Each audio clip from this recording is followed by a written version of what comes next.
invité du jour est Laurent Michelon qui nous présente son livre paru chez Perspective Libre, Comprendre la relation Chine-Occident avec en sous-titre La superpuissance réticente et l'hégémon isolé. Bonjour. Bonjour.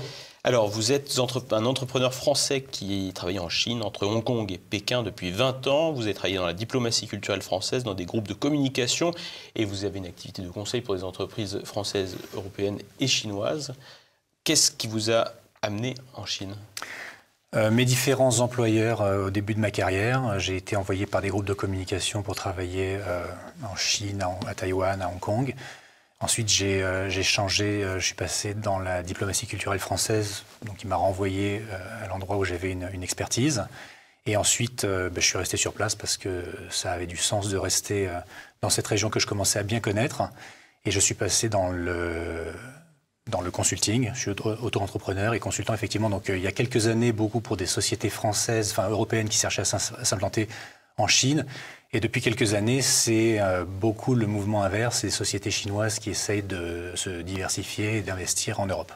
Et alors, vous parlez chinois ? Oui, surtout en Chine, à Pékin, on est obligé de parler chinois parce que l'anglais n'est pas une langue de communication.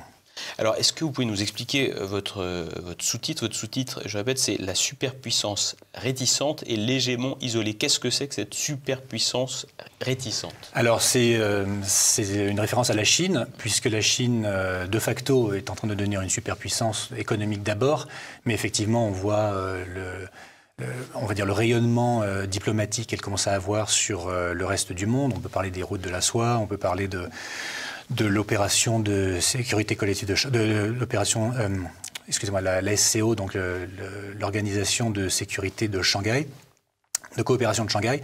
Et donc la Chine est en train de devenir une superpuissance économique d'abord, diplomatique ensuite, militaire. On parle beaucoup du développement de la puissance maritime chinoise qui est réelle, mais qui est une réaction à ce qui se passe dans la région. Mais en même temps, la Chine n'a jamais eu l'intention, il suffit de regarder pour ça les discours de ses dirigeants, puisqu'il faut toujours revenir aux sources. Il ne faut pas trop regarder ce qui se dit dans les médias occidentaux où on dit qu'on essaie de nous faire peur sur la Chine. La Chine n'a jamais de volonté hégémonique. D'ailleurs, elle le signale dans les discours des différents dirigeants chinois qui disent bien que la Chine ne doit pas faire l'erreur qu'a fait les États-Unis, par exemple, dans les années 40, de profiter d'un appel d'air pour avoir une volonté hégémonique. La Chine, dans toute son histoire, n'a jamais envahi d'autres pays. Là, en ce moment, la Chine est en paix depuis plus de 70 ans. Il n'est en guerre avec personne.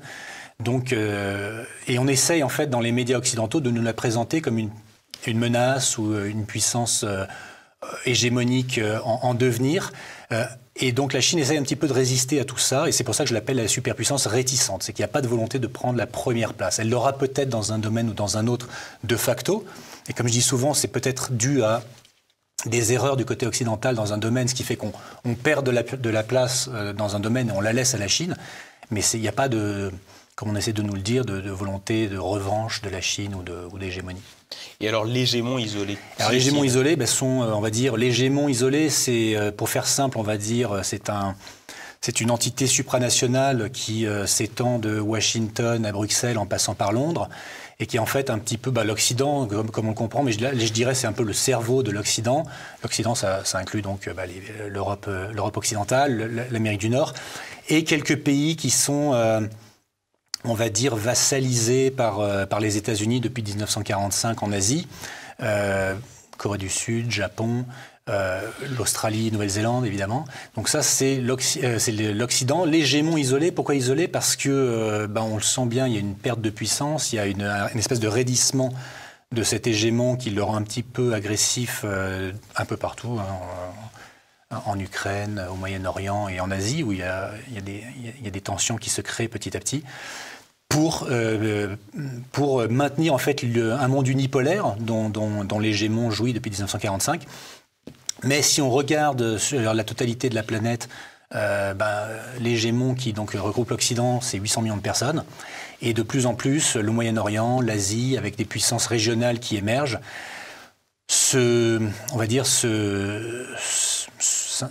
ont une volonté d'indépendance vis-à-vis de l'hégémon qui contrôlait tout. On l'a vu avec l'Arabie Saoudite qui maintenant qui vend son pétrole aux Chinois en yuan. Il y a une volonté de dédollarisation dans le monde. Et donc, il y a un isolement progressif de l'hégémon qui le rend, on va dire, un petit peu nerveux.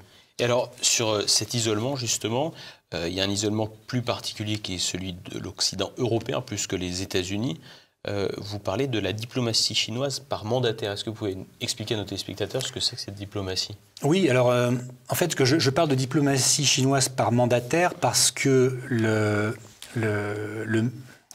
pouvoir qu'a développé l'hégémon sur le reste du monde occidental et qu'il est en train d'essayer de développer sur le reste du monde qui est non occidentalisé se fait aussi toujours par mandataire.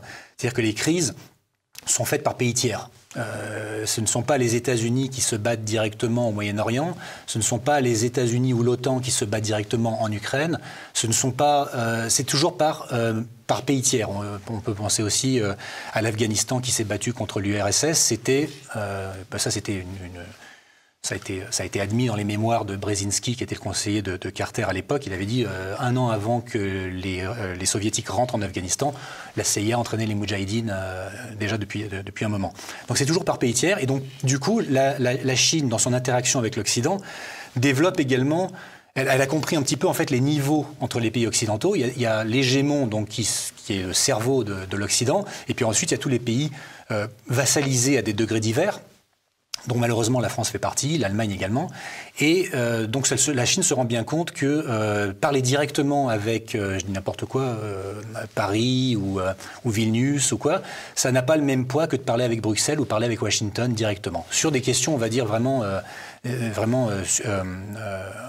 d'envergure mondiale. Après, effectivement, la diplomatie bilatérale continue sur des questions d'organisation d'une convention internationale ou sur un standard industriel particulier. Mais sur les grandes questions, ça se passe à Bruxelles, ça se passe à Washington, et Pékin, tout comme Moscou, l'ont compris. Je donne un exemple dans le livre de la récente tension qu'il y a eu entre la Chine et la Lituanie, suite à un changement de nom d'une représentation diplomatique lituanienne à Taïwan et vice-versa. Et la Chine donc a réagi, et tout de suite le différend s'est porté sur le volet commercial, il s'est porté à l'OMC, Bruxelles l'a transporté à l'OMC, et le volet diplomatique se passe à Washington. Donc la Lituanie, aussi bien la Lituanie que Bruxelles, en fait, n'ont pas vraiment la main sur l'escalade ou la désescalade de la tension avec la Chine. Alors, vous avez évoqué tout à l'heure les nouvelles routes de la soie qui sont l'objet de beaucoup de fantasmes. Qu'est-ce que sont ces nouvelles routes de la soie, et en quoi posent-elles problème à ce que vous nommez l'hégémon, ou ce qui serait une espèce de bloc occidental dirigé par les États-Unis? Alors, pour donner une définition, on va dire simplissime des nouvelles routes de la soie, c'est un projet qui a été lancé en 2013 par le président Xi Jinping, qui a été amorcé par la Chine, donc, mais ça n'a pas été déclaré en Chine. Ça a été déclaré à Astana et à Jakarta, je pense, en 2013, en deux volets. C'est un projet géopolitique et surtout géoéconomique de connexion en fait de la Chine au reste du monde, dans les deux sens. C'est-à-dire, c'est un projet qui est fait pour donner accès aux produits chinois à l'ensemble du monde, alors c'est un projet qui est principalement ferroviaire, continental, pour justement contourner un petit peu le problème d'accès maritime de la Chine, qui se retrouve enfermée dans la mer de Chine du Sud, et donc c'est potentiellement une zone de tension. Donc la Chine a l'intention de se diversifier en faisant passer ses marchandises par le continent eurasiatique, mais également un projet qui va dans l'autre sens, qui donne accès à la Chine à toutes les ressources, on va dire les matières premières dont elle a besoin pour ses industries, à commencer par le gaz et le pétrole, mais également pour les minerais, certains minerais qui viennent d'Afrique, qui viennent de Russie. Pourquoi ces routes dérangent Alors ces routes dérangent parce que justement elles contournent en fait le blocus potentiel que l'hégémon peut faire autour de la Chine en contrôlant les détroits en mer de Chine du Sud, et ce qui est en fait un héritage de la théorie géopolitique anglo-saxonne, qui aussi bien la théorie du Rimland de Speakman ou la théorie du Heartland de Mackinder parlait en fait de contrôler soit la bordure maritime de l'Eurasie pour contrôler le monde entier, soit au contraire contrôler le heartland, c'est-à-dire en fait la masse continentale de l'Eurasie. Donc la Chine a décidé de se concentrer sur le heartland et d'empêcher en fait à l'hégémon de contrôler le heartland. Donc ça pose un problème parce que ça relie la Chine à tout le monde que ne contrôle pas l'hégémon. Des pays comme l'Iran, des pays comme tout le Moyen-Orient, des pays comme la Russie. Et puis, il y a une partie maritime également qui va vers l'Asie du Sud-Est, l'Indonésie. Les relations entre l'Indonésie et la Chine sont de plus en plus fortes et de plus en plus amicales et prospères. L'Indonésie a même reconnu le vaccin chinois comme étant halal. Exactement. Ce qui est très diplomatique, probablement plus que scientifique. Exactement, oui, tout à fait. Alors, vous parlez aussi dans votre livre de déstabilisation. On parlera des possibles déstabilisations chinoises à l'endroit de l'Occident, mais en tout cas, vous parlez de déstabilisation de l'Occident contre la Chine, notamment avec l'outil LGBT. Est-ce que vous pouvez nous expliquer comment cela s'exerce en Chine ? Oui, alors, l'outil LGBT, on va dire militarisé par l'Occident en Chine, s'exprime de plusieurs façons, notamment avec l'envoi de diplomates transgenres dans des ambassades. Alors ça s'est passé d'abord à l'ambassade américaine. J'ai oublié quel était le poste exact de cette personne-là, mais il y a un diplomate transgenre clairement identifié comme tel qui a été envoyé en poste. On peut imaginer la gêne que ça a pu occasionner lors de réunions avec son ministère, avec les ministères chinois dont il dépendait. Il y a aussi de soutien par la diplomatie culturelle, notamment l'ambassade allemande, par son consulat à Canton, qui a soutenu un festival de cinéma LGBT qui avait été interdit par les autorités, parce que, un peu comme en Russie, de façon beaucoup plus douce, mais un peu comme en Russie, tout ce qui est considéré comme propagande LGBT est interdit. Il n'y a rien sur les pratiques sexuelles de cette communauté. Les Chinois ne légifèrent pas là-dessus, il n'y a pas de police des braguettes, comme disait l'autre. Mais par contre, la propagande est interdite. Et comment vous expliquez que des pays occidentaux comme l'Allemagne ou les États-Unis se permettent des provocations comme ça en Chine et qu'ils ne le feront pas forcément au Proche-Orient ou en Afrique ? Je ne connais pas le Proche-Orient et l'Afrique, donc c'est difficile pour moi de faire un comparatif, mais ce que je peux dire, c'est que la Chine, le gouvernement chinois est quand même contrairement à ce qu'on entend dans les médias, on a toujours l'impression d'entendre parler du grand méchant loup, mais c'est un gouvernement qui est quand même plutôt tolérant, plutôt soft, en tout cas dans les premières étapes qui suivent une législation. C'est-à-dire que quand il y a une nouvelle législation qui va interdire quelque chose ou qui va contraindre quelque chose, il n'y a pas le marteau qui va tomber tout de suite. Donc il y a beaucoup de discussions. C'est aussi ce qui me fait dire et qui fait sauter en l'air beaucoup de gens. Mais c'est que la Chine, je ne dis pas que la Chine est un pays démocratique, mais il y a beaucoup d'expressions de la démocratie en Chine. Les lois sont d'abord testées au niveau local avant de remonter avec du feedback, comme on dit en français. En anglais. En anglais. Avec donc un retour des échelons locaux pour voir s'il n'y a pas de problème auquel le législateur n'a pas pensé. Et donc il y a toujours un espace de discussion, il y a toujours un espace de négociation, il y a un espace de tolérance en Chine dans tous les domaines.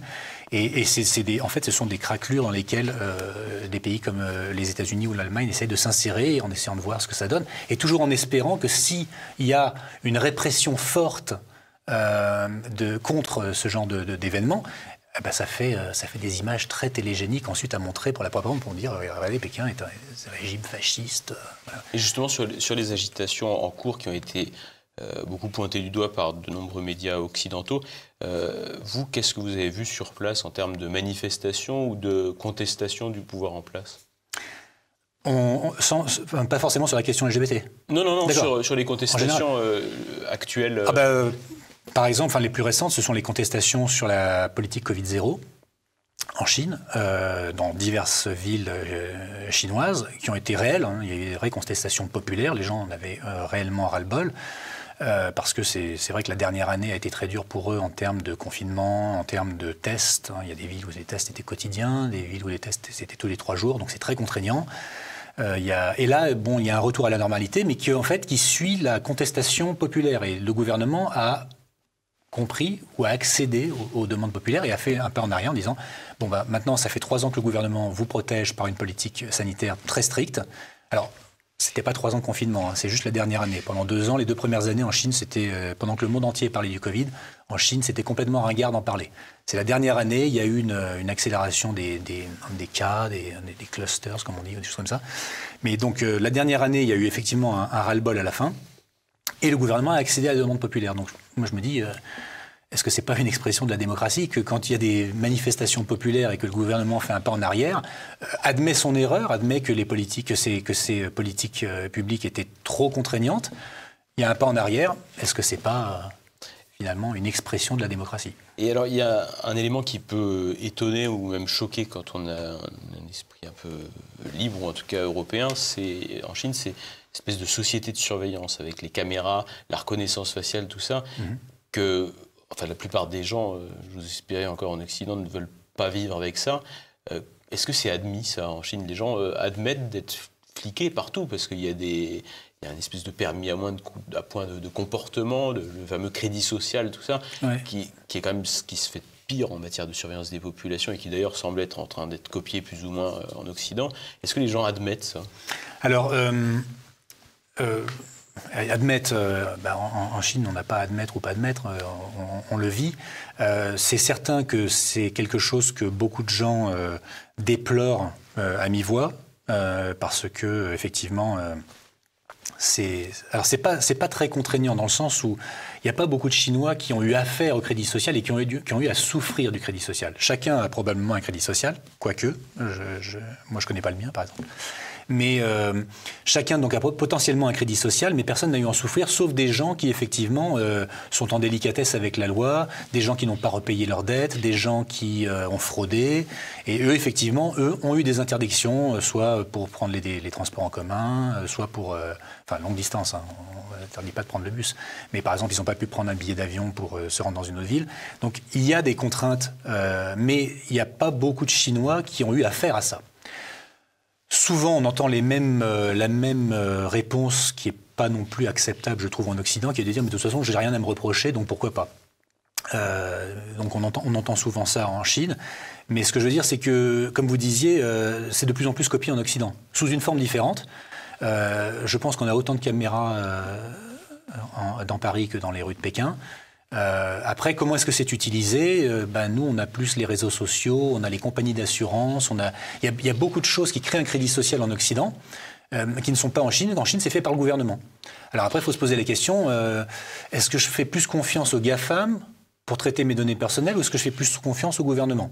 Sachant qu'après, il y a la question qui se pose de la confiance au gouvernement qui est très différente chez les Chinois que chez, par exemple, les Français ou chez les Européens. Il y a un certain attachement à Xi Jinping aujourd'hui encore en Chine? Oui. De toute façon, même pour revenir à la question de la politique sanitaire, de toute façon, au moment des manifestations, il y avait un sondage qui avait été fait par une université américaine, donc on ne peut pas les soupçonner d'être pro-chinois, qui avait fait un sondage auprès de la population, par téléphone, auprès de la population chinoise, et qui montrait qu'il y avait quand même plus de 78% des Chinois qui ne remettaient absolument pas en cause la politique sanitaire. Il n'y avait que 20% qui demandaient pas son annulation, mais des ajustements majeurs. Après, il y avait 10% qui demandaient des ajustements mineurs et 60% qui disaient ça ne me gêne pas, et s'il faut le faire, il faut le faire. Donc, sur la politique sanitaire, il n'y avait pas de mécontentement. Alors, c'est toujours une minorité, c'est ceux dont on entend parler dans les médias. De toute façon, moi, je trouve que c'est très bien que le gouvernement ait pris acte et fait un pas en arrière. Après, Xi Jinping, sur la question de Xi Jinping, oui, il y a des gens qui ne sont pas contents, évidemment. Ils peuvent le dire d'une certaine manière, pas de la même façon dont on exprime notre mécontentement en France, vis-à-vis d'Emmanuel Macron, par exemple. Mais il n'y a pas de remise en cause du gouvernement. Pendant les manifestations à Shanghai ou à Chengdu ou à Wuhan qu'on a vues, on a vu des pancartes ou des gens qui criaient dans un accent d'ailleurs un peu bizarre et qui appelaient à la démission de Xi Jinping. Ça, c'est typiquement une revendication occidentale. Un Chinois qui a un problème avec les agissements de son gouvernement local ne demandera jamais la démission du président ou quand c'était des dynasties, de l'empereur. C'est le contraire. On va chercher assistance au gouvernement central pour régler les dysfonctionnements au niveau local. Donc c'était typiquement, on voyait une manipulation de certains agents, hein, ce que j'appelle les agents du chaos, des gens qui étaient là pour attiser une agitation populaire qui était légitime, mais la transformer rapidement en autre chose. Alors, une question dont on parle moins maintenant, puisqu'il y a eu le Covid depuis, mais on parlait à une époque beaucoup en France, notamment à l'initiative d'Omar Sy et d'une petite équipe de starlettes françaises, de la question des Ouïghours, donc, qui est un peuple musulman, qui fait l'objet de vexations, certains disent de génocide, on parle de camps de rééducation en Chine. Vous qui habitez en Chine, qui travaillez en Chine et qui travaillez avec des Chinois, quelle est votre appréciation de cette question des Ouïghours? Alors cette question des Ouïghours, pour y répondre, parce que souvent on me pose la question de façon caricaturale en disant « mais alors il n'y a pas de problème au Xinjiang avec les Ouïghours ». Évidemment il y a un problème, mais la façon dont le présentent les médias occidentaux est complètement erronée et à dessein à mon avis, hein, puisque là encore il faut regarder dans chaque problème dont on parle au sujet de la Chine, l'objectif c'est un changement de régime, de faire tomber Xi Jinping et son gouvernement et de le remplacer par d'autres personnes qui seraient plutôt pro-occidentales. Donc, sur la question du Xinjiang, oui, il y a des problèmes. Pour les gens que ça intéresse, il y a des livres en français qui sont sortis sur la question spécifiquement sur le Xinjiang. Dans le livre, il y a un chapitre où j'essaie de faire le tour un petit peu en quelques pages. Globalement, il y a une radicalisation d'une certaine partie de la population ouïghour, pas toute. Il y a des écoles de rééducation dans le sens de déradicalisation et d'apprentissage, parce que beaucoup de ces gens qui sont chinois ne parlent pas chinois, n'ont pas de métier, sont dans une certaine pauvreté donc du fait qu'ils n'ont pas de métier, et donc sont plus propices à être radicalisés. Donc les Chinois ont pris les affaires en main et on dit on va mettre ces gens-là dans des écoles et on va leur apprendre un métier, on va apprendre le chinois et on va leur apprendre que l'islam doit, dans le cadre de la constitution chinoise, être, on va dire, sous la surveillance, ou en tout cas sous la tutelle de l'État, du parti. Voilà. Donc, ces écoles-là existent, mais ce ne sont pas des camps, comme on nous a dit dans les médias. Et la preuve, entre guillemets, c'est les différentes délégations qui se sont rendues au Xinjiang. Donc, là, les premières, ce sont des délégations de pays musulmans,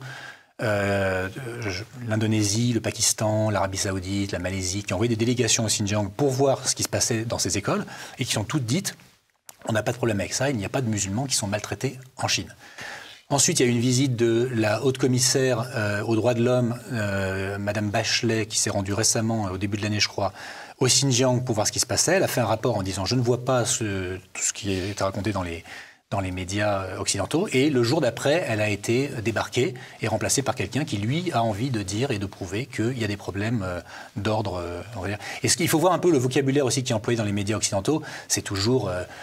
ça commence par le génocide, et puis quand on se rend compte que la population est passée de 5 à 12 millions en 30 ans, c'est difficile de parler de génocide. Donc on nous parle de génocide culturel, et puis on voit que la culture est toujours très vivace, donc on nous dit, en fait, c'est des persécutions. Et puis c'est plus des persécutions, puis c'est des vexations. Et donc en fait, et puis bon, il y a beaucoup d'histoires dans les médias qui ont été débunkées, où on a vu même des images dans les médias français de masse qui se trouvaient n'avoir pas été prises en Chine, mais en Indonésie ou aux États-Unis. Voilà. Donc il y a un problème. Il faut se poser aussi la raison de ce problème. Pourquoi est-ce que ça ne concerne que les Ouïghours, qui ne sont qu'un groupe ethnique musulman parmi les 10 qui existent en Chine? Les 9 autres, on n'en entend pas parler. Les Ouïghours ne sont pas non plus le groupe le plus important en termes de population. Mais les Ouïghours ont cette particularité qu'ils ont cette contiguïté géographique avec l'Afghanistan. L'Afghanistan, où les États-Unis sont depuis 1978, de l'aveu de M. Brzezinski. Et ils n'ont jamais cessé de l'être. Donc il y a une perméabilité de la frontière qui permet une radicalisation. C'est là que ça s'est passé. C'est là qu'est le problème, et c'est là que la Chine essaie de régler le problème. Et alors, une dernière question, une avant-dernière question, et qui est probablement la plus chaude en ce moment, parce qu'on parle de 2 fronts dans le monde. On parle du front ukrainien et possiblement du front taïwanais. Vous, en tant que Français qui travaillez en Chine, comment vous percevez cette question de Taïwan et comment elle est perçue par les Chinois?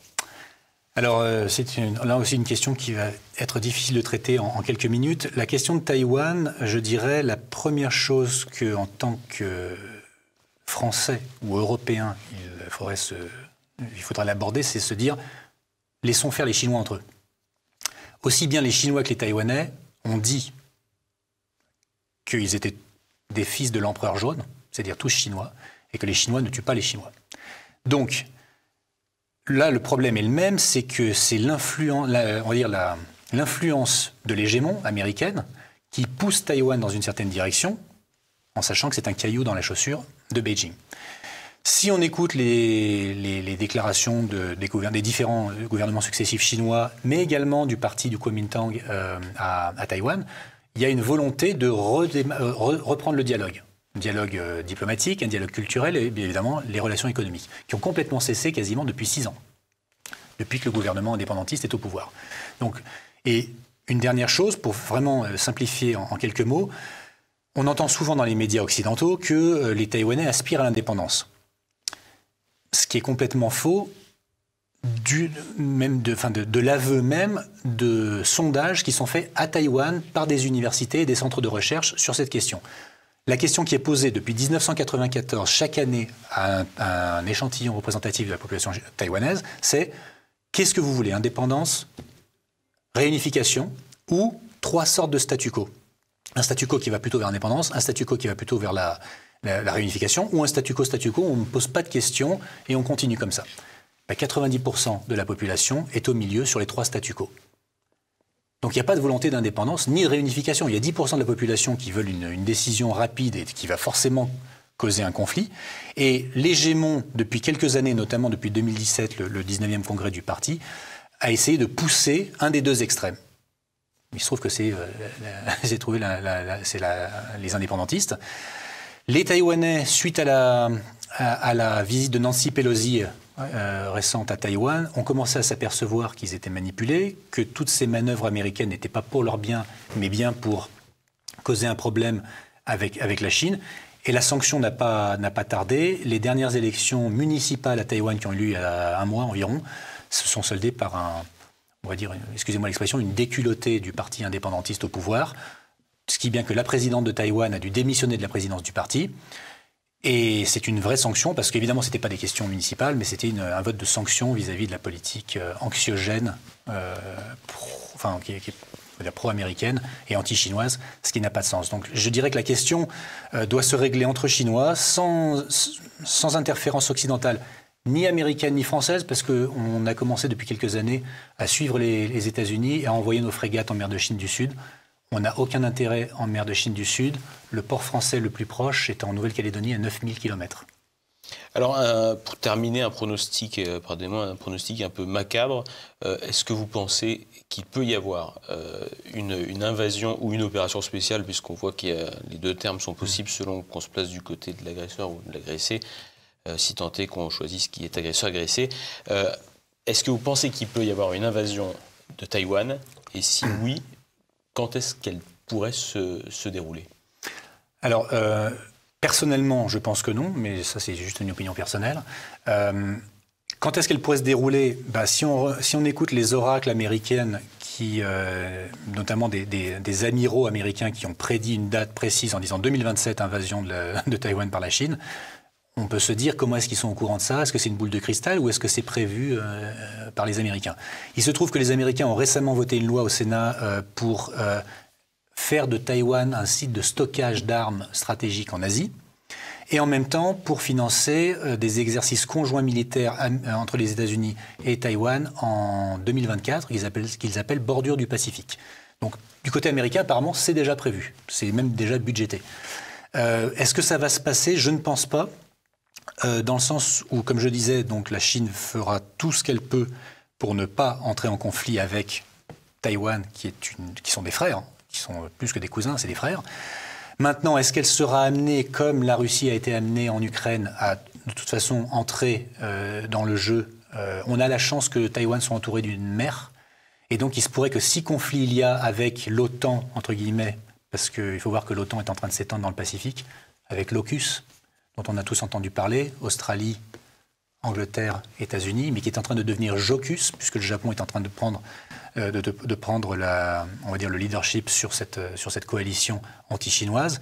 La Chine on peut imaginer faire un blocus qu'il y ait des espèces de batailles navales. Et d'ailleurs, les think tanks américains ont fait une série de 24 simulations récemment de batailles navales et d'autres joyeusetés, et où ils parlaient de dévastation de l'île de Taïwan. Donc ce que je pense, c'est qu'en fait, il pourrait y avoir des escarmouches maritimes, en espérant que ça ne touche jamais les côtes taïwanaises ni le peuple taïwanais. Mais maintenant, ce que veut faire l'hégémon et jusqu'où ils sont prêts à pousser, je ne sais pas. Merci beaucoup Laurent Michelon. Alors je répète, comprendre la relation Chine-Occident, la superpuissance réticente et l'hégémon isolé, c'est un livre chez Perspective Libre qui fait un peu plus de 150 pages, qui est très facile à lire et qui nous donne un point de vue assez original et peu connu, en tout cas en Occident. Merci beaucoup. Merci de m'avoir reçu.